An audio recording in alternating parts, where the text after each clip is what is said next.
बॉलीवुड की बबली जेन जी स्टार अनन्या पांडे आजकल केसरी चैप्टर 2 में अपने धमाकेदार रोल के लिए हेडलाइंस में है। लेकिन इस बार स्पॉटलाइट उनकी एक्टिंग पे नहीं बल्कि उनके बैग पे है। हाँ, सही सुना, अनन्या के बैग के अंदर क्या है वो जानने का क्रेज फैंस के बीच काफी है। और जब अंदर झांका गया तो पता चला कि ये बैग है एक मिक्स ऑफ प्रैक्टिकलिटी, इमोशंस और थोड़ी सी जेन जी क्वर्कीनेस का। सबसे पहले तो अनन्या के बैग में है एक क्यूट सा पाउच जिसमें मिलते हैं रबर बैंड्स और जरूरी छोटी चीजें, एक प्रॉपर एक्टर सर्वाइवल किट, साथ ही एक स्टाइलिश स्कार्फ भी और फैशन में तड़का लगाने का काम आता है। एंटरटेनमेंट की बात करें तो वो सुन रही है कॉल हर डैडी पॉडकास्ट और पढ़ रही है सैली रूनी की इंटरमेज़ो जेन जी अप्रूव्ड पिक्स। इमोशनल एंगल भी है। उनके बैग में है दादी के कंगन जो फैमिली कनेक्शन का सिंबल है और सबसे क्यूटेस्ट आइटम एक डॉग टॉय अपने डॉग्स एस्ट्रो और राइट के लिए। अनन्या कहती है कि जब राइट के पैरों की आवाज सुनाई देती है तो लगता है जैसे वो घर पर है। जब पूछा गया कि किस इंसान को अपने बैग में रखना चाहेंगी तो वो बोली राइसा, उनकी सिस्टर, जो उनकी फेवरेट पर्सन एवर है। थोड़ा मजाक भी किया, म्यूट वर्जन हो तो और अच्छा। अनन्या का बैग एक मिनी वर्ल्ड है, फैशन, प्यार और पर्सनालिटी से भरा हुआ। 2016 की superhit film Kapoor and sons का चार्टबस्टर गाना कर गई चुल अब भी शादी और पार्टी प्लेलिस्ट का हिस्सा है। पर क्या आपको पता है उस गाने में रवीना टंडन का नाम यूज करने से पहले करण जौहर को काफी टेंशन हो गई थी। हाँ, रिसेंटली इंडियन आइडल के एक एपिसोड में रवीना ने खुद ये इंटरेस्टिंग बात शेयर की। उन्होंने बताया कि केजो ने उन्हें फोन करके परमिशन मांगी थी और साथ ही एक फनी रिक्वेस्ट भी की, प्लीज अनिल थड़ानी से भी परमिशन ले लेना, नहीं तो वो उन्हें मारेंगे। रवीना ने बताया कि जब करण का कॉल आया और उन्होंने बोला कि एक गाने में उनका नाम यूज करना है तो उन्हें लगा आओ सो स्वीट, उन्होंने तुरंत हाँ कर दी। पर करण फिर भी हेजिटेंट थे। उनका कहना था अनिल थड़ानी से पूछ लेना प्लीज, वो नाराज ना हो। जब केजो ने बादशाह का लिखा हुआ वो लाइन सुना, मटक मटक जैसे रवीना टंडन, तो रवीना और अनिल दोनों को वो लाइन काफी क्यूट लगी। रवीना ने हंसी में कहा चाहे अनिल हाँ बोले या ना, उनकी तरफ से तो फुल परमिशन है। ये किस्सा सुनते ही सब नॉस्टैल्जिक हो गए और एक बार फिर रवीना प्रूव कि उनका स्वैग आज भी अनबीटेबल है। करण का स्वीट जेस्चर और रवीना की बिंदास रिस्पॉन्स ने एक सिंपल गाने को और भी आइकॉनिक बना दिया। आज भी लोग वो लाइन सुनते ही डांस फ्लोर पर थिरकने लगते हैं और रवीना की याद ताज़ा हो जाती है।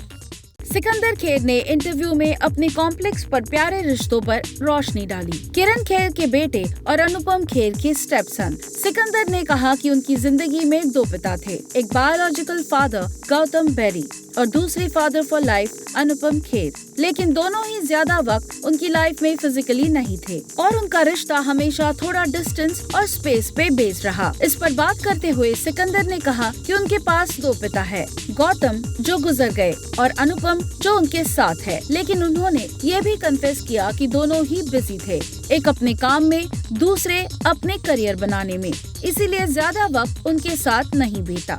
Fathers and sons are hectic, simple. उनका ये candid one liner social media पर काफी वायरल हो रहा है। सिकंदर ने बताया कि उनका और अनुपम खेर का लव लैंग्वेज कुछ अलग ही है। It's just Kher sahab, how's it going, nothing, okay bye bye, बस यही। वो एक दूसरे को स्पेस देते हैं एंड दैट्स लव टू। उन्होंने ये भी कहा कि अनुपम कभी उनकी लाइफ में इंटरफेयर नहीं करते और वो उस चीज को बहुत अप्रिशिएट करते हैं। एक जबरदस्त बात जो सिकंदर ने अनुपम से सीखी वो थी भीगा हुआ आदमी बारिश से नहीं डरता, यानी जब आप ऑलरेडी मुश्किलें देख चुके हो तो फेलियर का डर नहीं रहता। फिलहाल सिकंदर अपनी हॉलीवुड एंट्री मंकी मैन और प्राइम वीडियो की सीरीज सिटाडेल हनी बनी के लिए काफी प्रेज ले रहे हैं।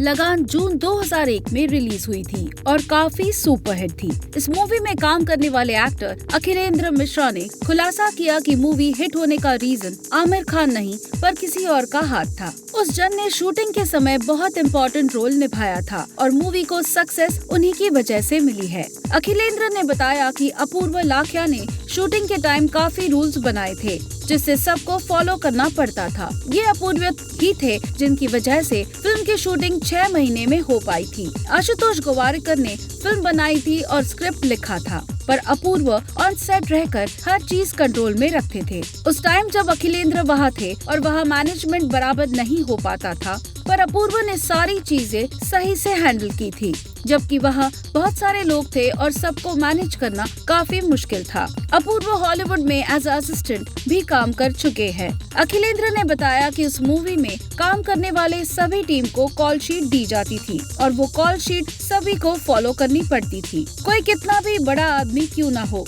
सबको रूल फॉलो करना पड़ता था। कुलभूषण खरबंदा जैसे बड़े एक्टर को भी सेम रूल फॉलो करना होता था। टाइमिंग और ब्रेक से लेकर हर चीज का नियम बनाया गया था और लेट से लेट आने वालों के लिए बस 3 मिनट का ग्रेस पीरियड दिया जाता था। इसी रीजन की वजह से ये मूवी 6 महीने में कंप्लीट हुई और सुपरहिट भी रही।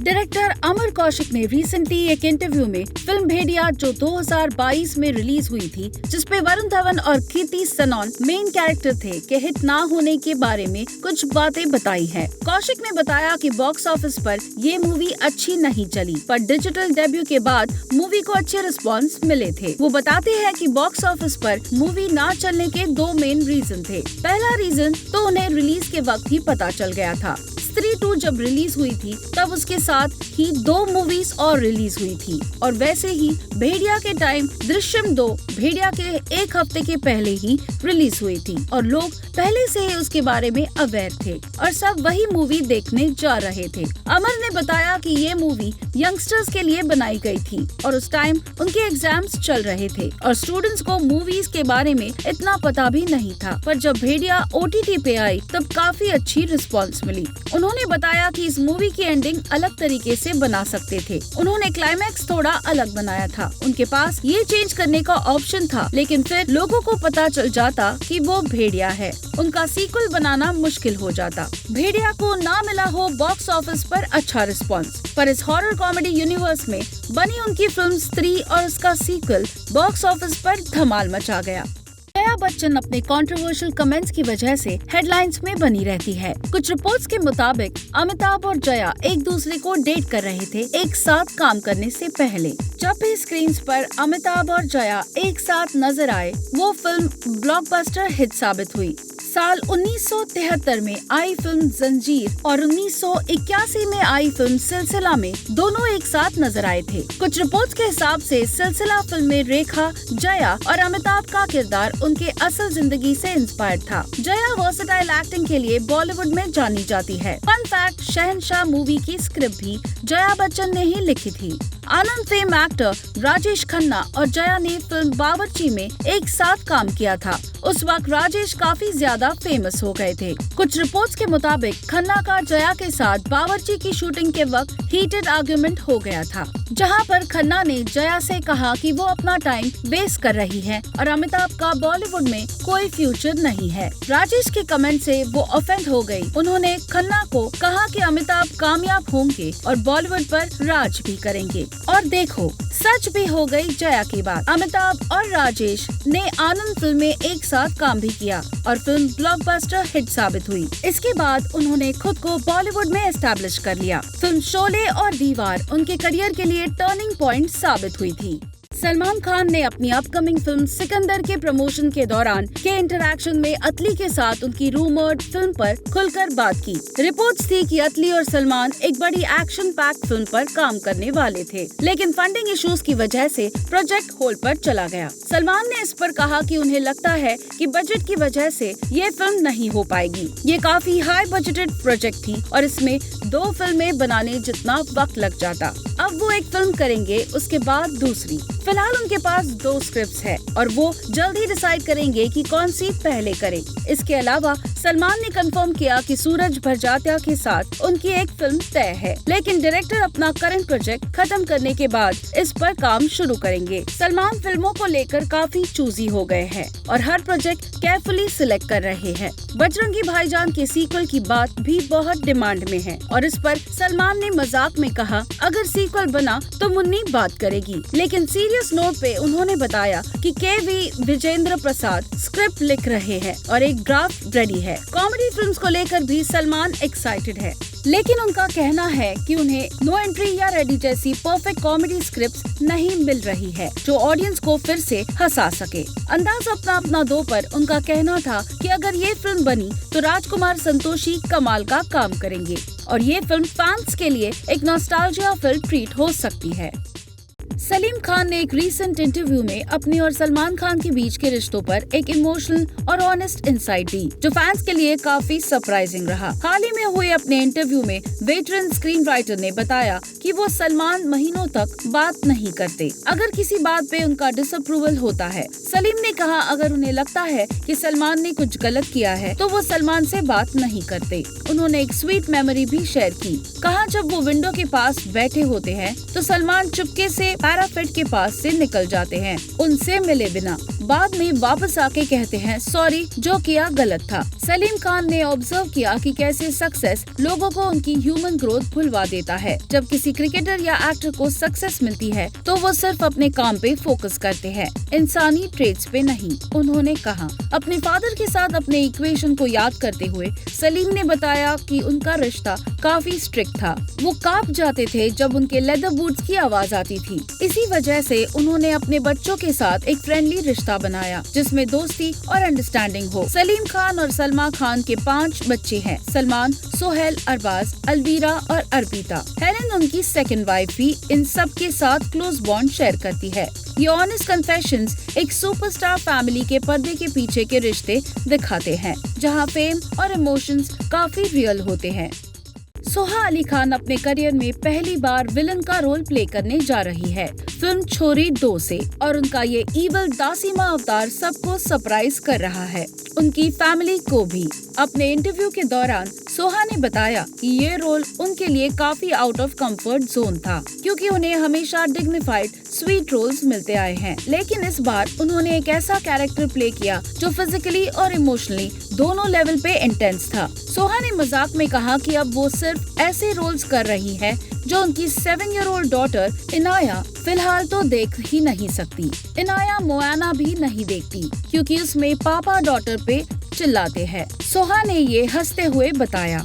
उन्होंने अपनी बेटी को बताया था कि वो छोरी 2 में एक इविल कैरेक्टर है, जिसे सुनकर इनाया ने क्यूरियस होके पूछा डू यू बिकम गुड। लेकिन ट्विस्ट तो तब आया जब सोहा अपने इविल लुक में घर लौटती थी क्योंकि लुक इतना टेरिफाइंग था कि ना तो वो इनाया को फेस टाइम करती थी और ना ही हस्बैंड कुणाल खेमू उनकी शक्ल देखना चाहते थे। सोहा ने बताया कि वो इनाया को गुड नाइट फेस टाइम नहीं कर पाती थी, सिर्फ ऑडियो कॉल करती थी और कुणाल ने तो कह दिया talk to me after 2 months। छोरी 2 जिसमें नुसरत भरूचा भी लीड रोल में है 11 अप्रैल को Amazon प्राइम वीडियो पे रिलीज हुई थी।